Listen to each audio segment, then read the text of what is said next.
WXV round 3 is done and the tournament has finished. England come away as champions once again, winning it for the second year in a row. In this video, I'm going to be reviewing all 3 of the games we were treated to in WXV1 this weekend. I'm then also going to go into WXV2 and WXV3 and with some insights on how the tables sit. So round 3 saw Ireland facing USA, saw New Zealand take on France, and the big one, England take on Canada. Now that game was essentially the final as neither side had lost going into it, so it really was a winner-take-all match. Last week in my predictions, I predicted that England win pretty comfortably. Now whilst England did win, it was far from comfortable. Canada really did come into this tournament under the radar. Everyone ahead of it was talking about England, New Zealand, and a few murmurings of France. But the 2 teams who have really stood up and performed even better than anyone expected going into this tournament were Canada and Ireland. And this is fantastic with World Cup around the corner. So I am going to break down the England-Canada game, but first off, I'm going to do this in chronological order and we're going to have a look at Ireland-USA. I predicted an Ireland win, which I'm glad of because they did, and I knew USA would be physical, but I don't think anyone could have predicted just how tight these 2 sides were going to be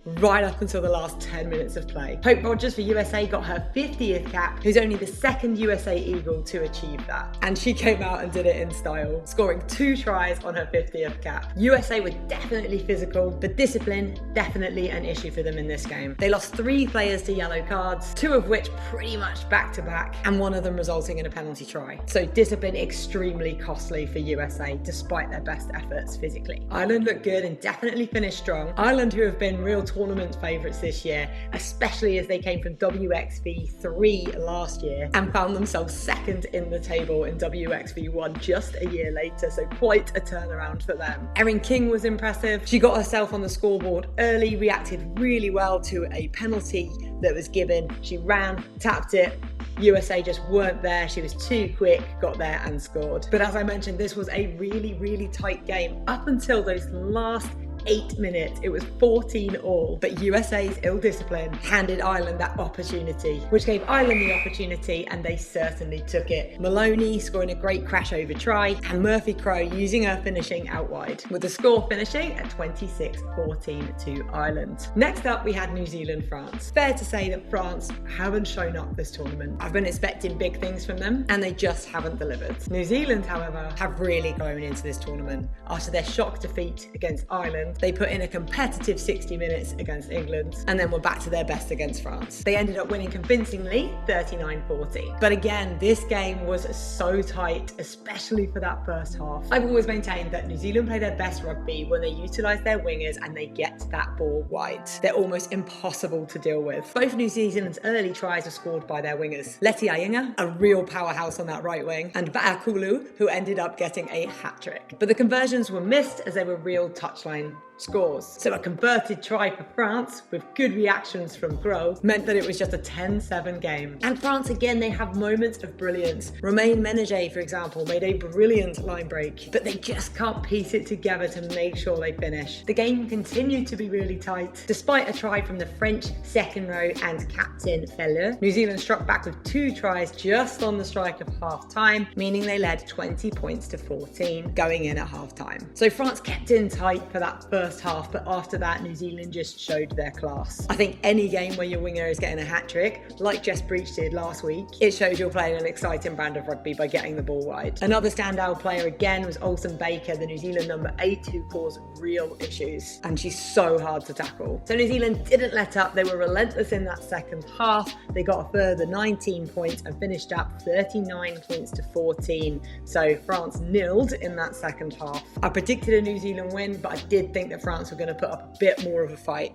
for longer than 40 minutes. And ahead of World Cup next year, France are really going to have to dig deep and think what they can bring, because they are fed up of coming fourth. And there's so much more in the tank. They are talented players. It is just not coming together. Hopefully you've been enjoying this video so far. It is brought to you by Rugby Rebuild, a one-to-one tailored coaching program for former amateur rugby players, where we can help you get in shape without having to do burpees or give up beer. So if you are interested, check the link in my description. Back to the rugby. On to England, Canada, the big game. Everyone couldn't wait to watch this one, and we were not disappointed. I didn't stay up till 3 a.m. to watch it, so I watched it first thing this morning, and first thing was, could not believe that scoreline. It was really great to see though, Canada playing some of the best rugby I've seen them play. Getting the ball wide, offloading, really going for it in attack, as well as being tactically smart. They played like they really believed they could beat England. And had it not been for just a couple of errors and knock-ons, they could easily have got another 3 tries out there. They are absolutely ones to watch for the World Cup. So let's get into the actual game. Canada strike first when scrum half Peltier does a really good dummy show and go,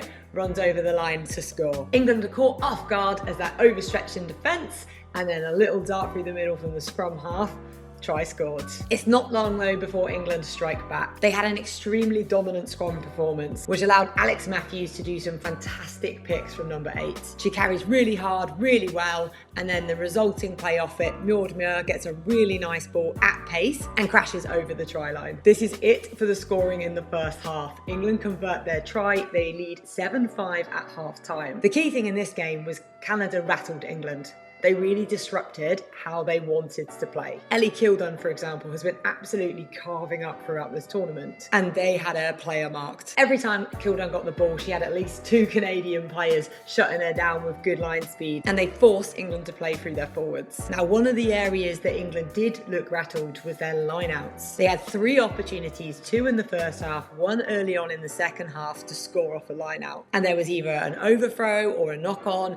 Errors were had there where normally 99% of the time they would score in those opportunities. So something definitely for the pack to go away and have a look at why in this big game, the final, the lineouts didn't function. One area, however, that the pack will be really pleased with is their scrum. Canada had dominated throughout this tournament so far, so coming into it, really big scrum battle, but England won it. They were hugely dominant in that area, so something they could definitely take away from this game. England then got not just 1 but 2 sin bins from back 3 players. Kildon for a cynical hand in and pulling it back from an offside position, and Wescombe Evans putting the hand out an intentional knock on. Now England defended really well in this period, but Canada was smart. They knew back 3 players were off, so they kicked in behind. They had good kick chase off it. They even managed to isolate those players on the ground and win those turnovers. But as I mentioned earlier, the errors at key moments, knock-ons when they'd just done some fantastic phases of play, killed their momentum and handed possession back to England. This came off really brave play from Canada, playing outside of their 22,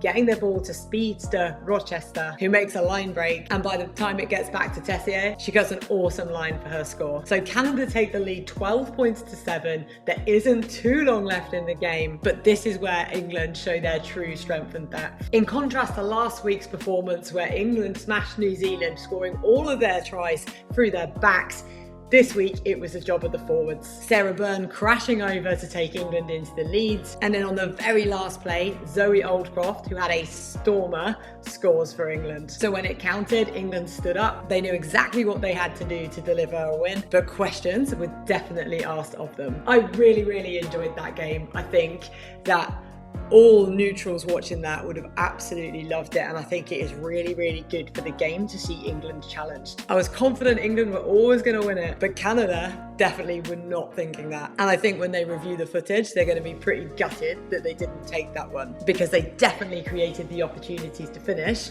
but just weren't quite clinical enough when it came down to it. So overall, a fantastic game, an exciting game, and an important game for England to be asked those questions. Because there's no doubt, England are the best team in the world, but they have to have other teams challenge them in order to get the best out of them in the World Cup. And Canada absolutely stepped up and did that in this final. So that's the WXV 1 round 3 games reviewed. Now we're going to look at the table and what that means. England topped the pool, winning all 3 of their games. Ireland coming in second, and again, you cannot stress it, last year they were in WXV 3, so to come second in their first year of WXV 1 is incredible. They got 2 wins, same as Canada, but they secured an extra bonus point, which is why they sit in at second. Canada come in third, very solid performances, looking super strong. Then we have New Zealand in at 4th after just getting 1 win, which I don't think anyone was expecting. France also with just the 1 win, and in my opinion, severely underperformed. And USA right at at the bottom, 0 wins, 0 bonus points. So some tough questions to be asked of them. With World Cup around the corner, all teams are going to deep dive into every performance between now and then. England will be feeling pretty confident, but their defence has absolutely been tested and they need to learn how to absolutely smash it in finals. Ireland just have to keep on building. The tough year for them is going to be next year because now people know they're serious contenders. New Zealand were complacent against them and got caught out. Next time they face each other, New Zealand won't be making that mistake again. So a big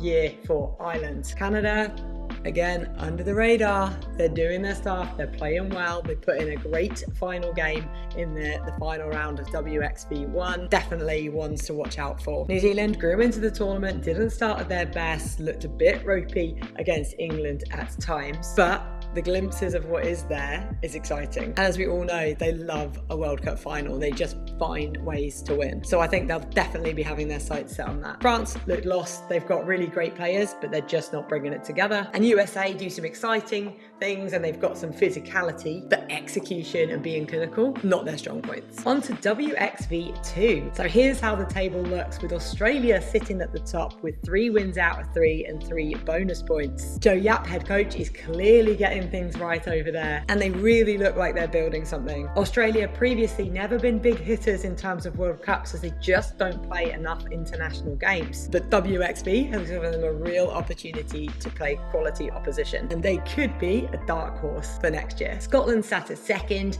winning 2 of their games and only losing to the winners Australia, but they pick up a bonus point which Italy failed to do, so Scotland sit at second, Italy in at third. Scotland really do build year on year and Italy can put some brilliant rugby together. South Africa in at fourth, and if you look at their points for and points against, it shows the style of rugby that they play. They love to go for it and attack, but defence needs to tighten up. Wales in at fifth. They will have got a boost from beating Japan, but really a side that has fundamentally been underperforming for quite a few years now. And Japan finish up bottom with no wins. On to WXV 3, and Spain top the table with 3 wins from 3 and an impressive only 8 points scored against, showing just how strong their defence has been. Samoa come in second with some strong performances with 2 wins and a draw to their name, and Netherlands in at third. Fiji perhaps a bit surprising to be set in at fourth as they would want to be slightly higher up that table, and then Hong Kong China sitting in at fifth with Madagascar at sixth, both of which teams mainly focusing on their sevens. So that's it for the tables, and I did promise my team of the tournament, so I am absolutely gonna do that, but it's going to be in the next video. I'll post the link so you can give it a watch. Would love to know what you think of WXV as a whole, the games of round 3. Let me know your thoughts in the comments.